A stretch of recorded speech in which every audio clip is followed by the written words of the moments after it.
दोस्तों जैसा कि हम लोग फोटोशॉप के अंदर लेयर्स के कॉन्सेप्ट को अच्छी तरह से समझ चुके हैं, हम लोग जान चुके हैं कि हम लेयर्स को फोटोशॉप में किस तरह से इस्तेमाल करते हैं।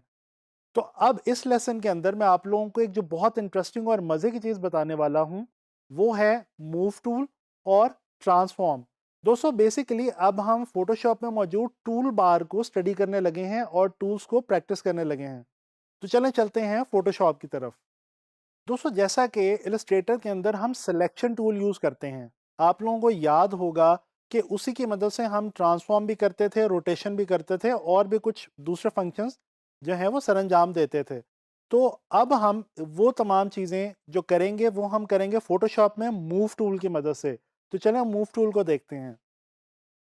दोस्तों ये आपकी टूल बार के अंदर जो फर्स्ट एंड फॉरमोस्ट टूल है, ये है मूव टूल और इसकी जो शॉर्ट की है वो है वी। अगर आप अपने कीबोर्ड के ऊपर वी प्रेस करेंगे तो आप किसी भी दूसरे टूल से फौरन बड़ी आसानी के साथ ये मूव टूल के अंदर जो है वो आ जाएंगे। अच्छा दोस्तों, अब देखें, मूव टूल की मदद से हम किसी भी लेयर के अंदर मौजूद किसी भी कंटेंट को, जैसा कि ये हमारे पास कुछ शेप्स मौजूद हैं, इनको हम मूव कर सकते हैं, ट्रांसफॉर्म कर सकते हैं। अच्छा ये देखें, मेरे पास ये एक रेक्टेंगल है और एक इलिप्स है। ये दो लेयर्स मैंने पहले से आपके लिए बना के रखी हुई हैं। मैं सबसे पहले आपको ये रेक्टेंगल जो है इसकी मदद से मूव टूल को समझाता हूँ। दोस्तों ये देखें, आप जैसे इस लेयर को मैंने सेलेक्ट किया है, मैं इसकी मदद से, मूव टूल की मदद से, अपने इस लेयर के अंदर मौजूद इस स्क्वायर को जो है वो मैं किसी भी तरफ लेके जा सकता हूँ, मूव कर सकता हूँ बड़े आराम से। इसी तरह से अगर मैं एलिप्स वाली जो लेयर है इसको सेलेक्ट करूँ, तो मूव टूल की मदद से जब मैं इसको मूव करने की कोशिश करूँगा तो ये देखें, अपने कैनवस के अंदर बड़े आराम से मैं इसको जो है वो मूव कर सकता हूँ। इवन कि ये कैनवस से बाहर की तरफ भी जा सकता है, बट हम इसको कैनवस के अंदर ही प्लेस रखेंगे।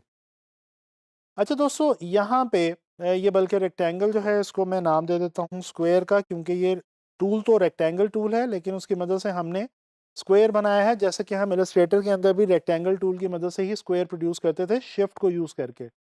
अच्छा, अब मैं क्या करता हूँ, आप लोगों को याद होगा कि इलस्ट्रेटर के अंदर जो यहाँ पे हमारा फर्स्ट टूल था सिलेक्शन टूल, उसकी मदद से हम ट्रांसफॉर्म भी करते थे, रोटेट भी करते थे। यानी कि अपनी जो हमारा ऑब्जेक्ट है, जैसे कि ये स्क्वायर है, इसका हम साइज़ भी बड़ा छोटा करते थे, इसको रीस्केल करते थे, इसको रोटेट करते थे। अब वो हम इस मूव टूल के अंदर, फ़ोटोशॉप में इस मूव टूल की मदद से ट्रांसफ़ॉर्म की एक शॉर्ट की मदद से करेंगे। दोस्तों ट्रांसफ़ॉर्म की जो शॉर्ट की है वो है कंट्रोल टी।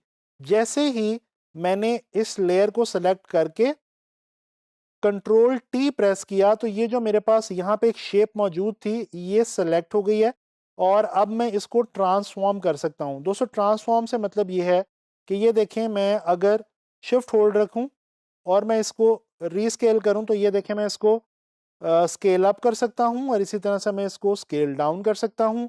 और बिल्कुल जिस तरह से इलस्ट्रेटर में हम करते थे कि अगर हम शिफ्ट के साथ ऑल्ट को भी होल्ड कर लें तो ये देखें उसका सेंटर भी बिल्कुल उसी तरह से लॉक हो गया जिस तरह से इलस्ट्रेटर में होता था। इसी तरह से अगर ये जो एलिप्स है इसको मैं सेलेक्ट करूं और इसके ऊपर आके कंट्रोल टी प्रेस करूं तो ये देखें, ये बाउंडिंग बॉक्स जो इलस्ट्रेटर में हमारा बाउंडिंग बॉक्स था वही बाउंडिंग बॉक्स फोटोशॉप में हमें मिल गया और बड़े आराम के साथ हम अपनी इस शेप को, किसी भी शेप को या किसी भी चीज़ को बड़ा या छोटा कर सकते हैं।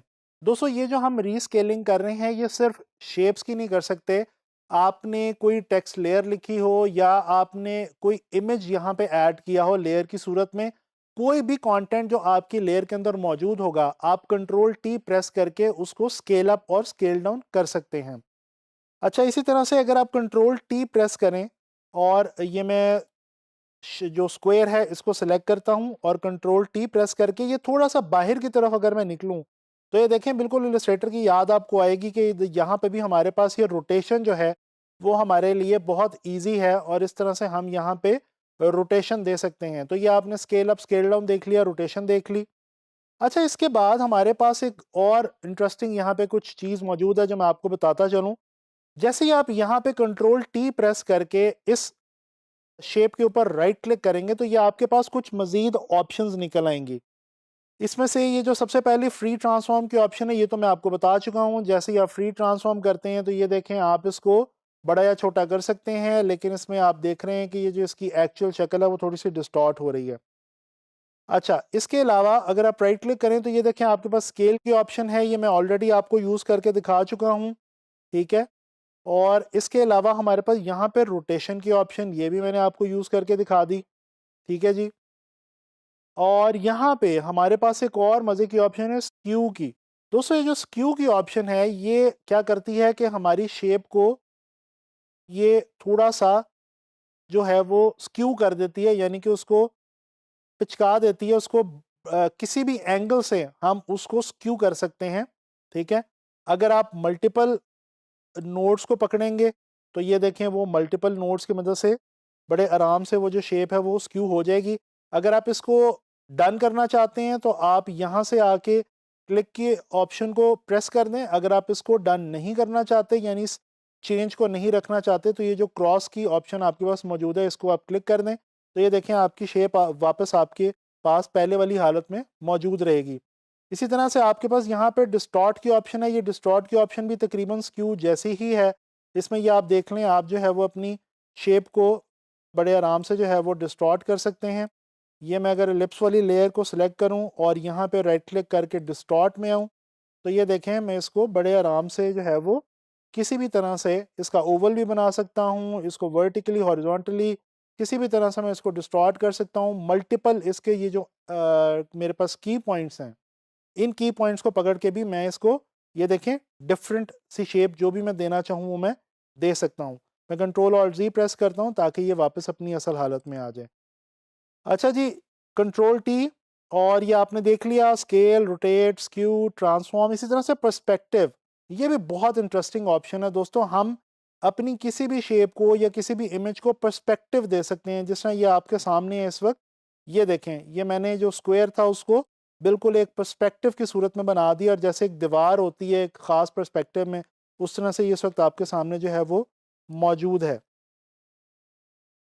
इसी तरह से rotate 180, rotate 90 clockwise, flip horizontal, अगर आप किसी भी शेप को जो है वो हॉरिजॉन्टली या वर्टिकली फ्लिप करना चाहते हैं वो भी आप यहाँ से आके कर सकते हैं। तो ये दोस्तों आपने डिफरेंट ऑप्शंस देखी हैं ट्रांसफॉर्म के हवाले से, और आपने ये देखा कि हम इन ऑप्शंस को मूव टूल की मदद से किस तरह से फोटोशॉप में यूज़ कर सकते हैं। दोस्तों आप लोगों ने देखा कि कितने आराम से मूव टूल की मदद से हम फोटोशॉप में वो तमाम काम कर सकते हैं जो इलस्ट्रेटर के अंदर हम सिलेक्शन टूल की मदद से करते थे। और आपने कुछ मज़ीद इंटरेस्टिंग ऑप्शंस भी देखी फोटोशॉप में जो कि ट्रांसफॉर्म की शॉर्ट की के साथ कंट्रोल टी के साथ हम यूज़ कर सकते हैं मूव टूल को का सहारा लेते हुए फ़ोटोशॉप में। तो उम्मीद करता हूँ कि आप लोगों को मज़ा आया होगा और आपको ट्रांसफॉर्म के हवाले से और मूव टूल के हवाले से मुफीद इन्फॉर्मेशन इस लेसन में मिली होगी। आप लोगों ने इस चीज़ की प्रैक्टिस करनी है। नेक्स्ट लेसन्स में, आने वाले लेसन्स में हम लोग फ़ोटोशॉप के हवाले से मज़ीद चीज़ें लर्न करेंगे।